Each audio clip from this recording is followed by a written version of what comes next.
Hi mga mahal! Welcome back to my little vlog. Come with me as I do the things that make me happy. And in today's episode, I will share with you my skincare routine. At kung may time kayo, tara, samahan niyo ako.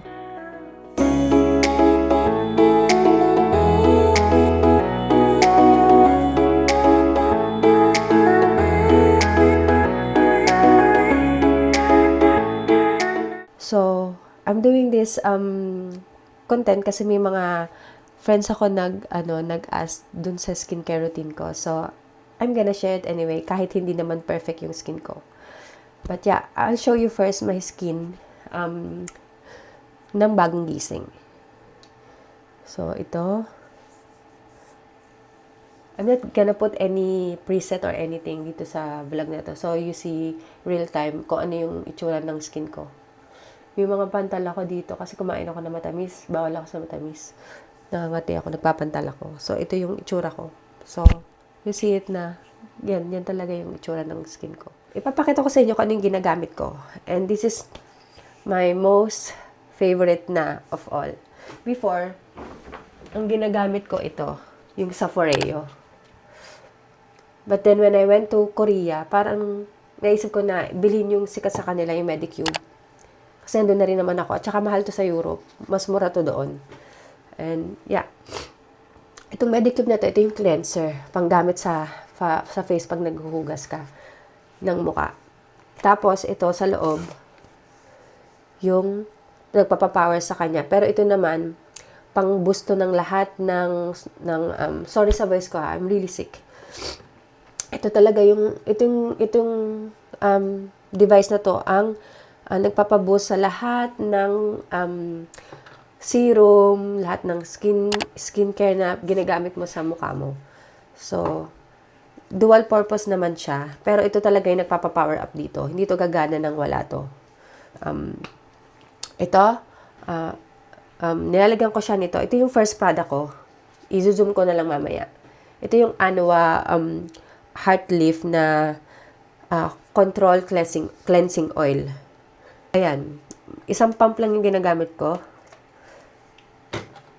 I don't know if you can see, pero pinakalat ko muna yung oil. Tsaka sa leeg. Whatever you do on your face, you have to do it on your neck too. It's part of your skin too. Alam ka namang hindi pantay yung mukha mo. Maputi yung sa face, tas yung leeg mo naiiba. So, whatever you will do, whatever you will put on your facial skin, you also put it on your neck. Alam mo, minamassage niya yung face ko. Tsaka ginagamit ko na rin to para i-ano yung contour ko. Minamassage ko yung sa contour para mas lumiit yung mukha ko. I don't know if it's effective like that, but I feel na it helped me also. I don't know kung ayun yung purpose niya, but nakita ko naman yung changes. 1 minute pass.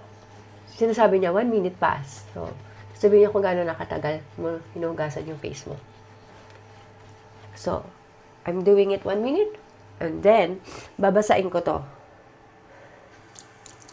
Kasi kailangan mag-emulsify yung oil para sumama yung mga dumi sa mukha mo. Kita niyo ba yan? Nagpuputi-puti siya.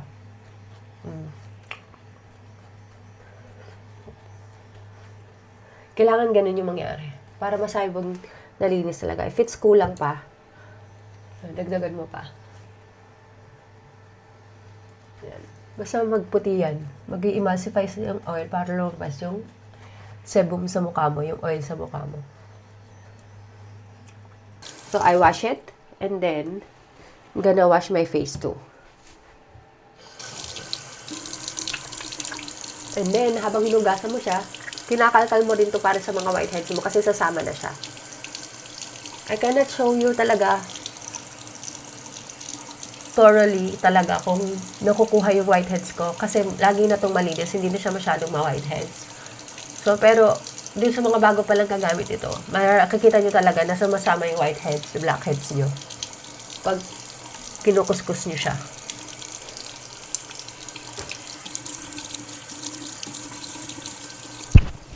Next, huwag nyo naman i-dry yung mukha nyo. Gamitin nyo naman tong Anua na to.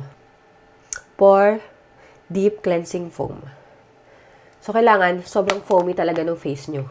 Kaya medyo dapat wet pa tong face nyo. You can add more water if it's not enough. Super close up ba? Because I really want you to see everything talaga. Ayan. Nagpo-foam na siya.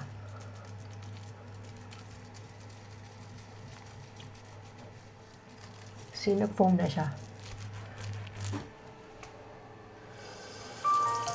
After ito, sobrang feeling nyo, sobrang linis ng mukha nyo talaga. Then yung pat dry your face. And then, sobrang linis ng mukha ko. Tingnan nyo. At already, ano na siya, oh. Kita nyo kung ano, kakalinis, tsaka ka-soft.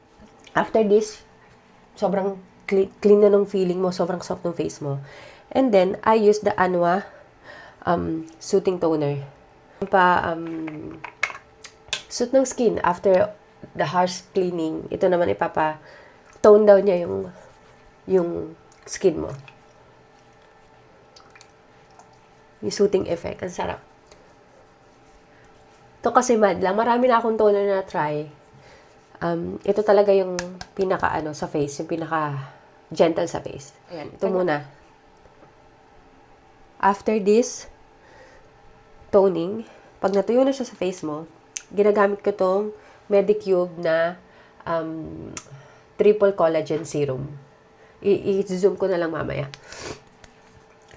So, I'm using 3 pumps. 1 to the right, 1 to the left. Tapos meron din sa noo ko at sa neck. Sa noo din. And sa neck, syempre. And then, hintayin mo lang siyang ma-dry. Ito yung sunscreen ko now. Isang Laxel ni Heart.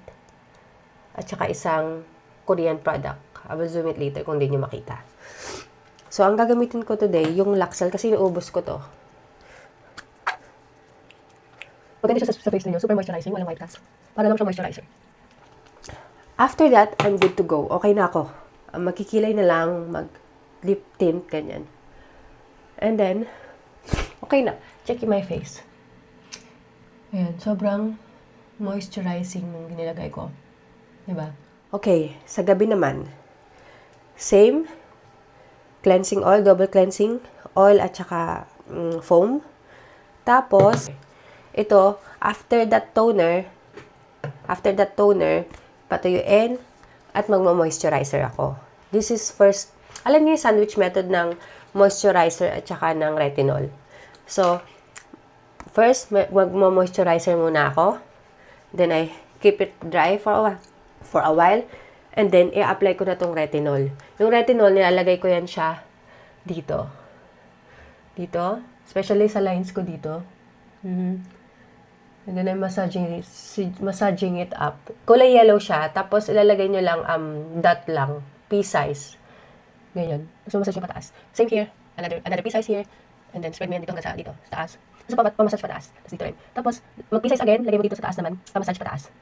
Anti-aging kasi to at saka binubus niya yung collagen sa balat mo. So, the more collagen, the better. Kailangan mo mag-hoard ng collagen sa katawan mo para maging bata. This, pag medyo dry na sa mukha mo, keep it for a while. And then, ito naman. Sandwich method. Moisturizer, retinol, moisturizer. So, after that, okay na. Tapos na. And then, of course, cleaning yourself from outside is very important. Pero ano ang mas importante? From within. I'm taking smoothie and I will share with you I'll share with you my smoothie recipe after this video, after this vlog, at the end. May secret ako talaga. Ito, Vaseline nilagay ko sa lips ko to moisturize my face, my lips. And then, yung mga dry spot ko here, dyan, dito, nilalagay ko din yan. Minsan, all over the face. At alam nyo, pagising magic, I don't know why. Sinare lang ito ng dati kong kaibigan sa lips ko. Tapos nilalagay ko naman sa face. Then, sobrang, ang dami ko na rin nakita magamit ito sa face nila. And, sobrang helpful siya, especially winter. So, sa Pinas naman, hindi naman siya malamig. So, I don't think na kailangan siya. Pero, may kilala ko sa mga Pilipinas at magamit ito. So, it's up to you. So, ayun. So, that's all for today's episode. Kung nagustuhan nyo, please follow me. This is Ken Lirio Studio. Thanks for watching.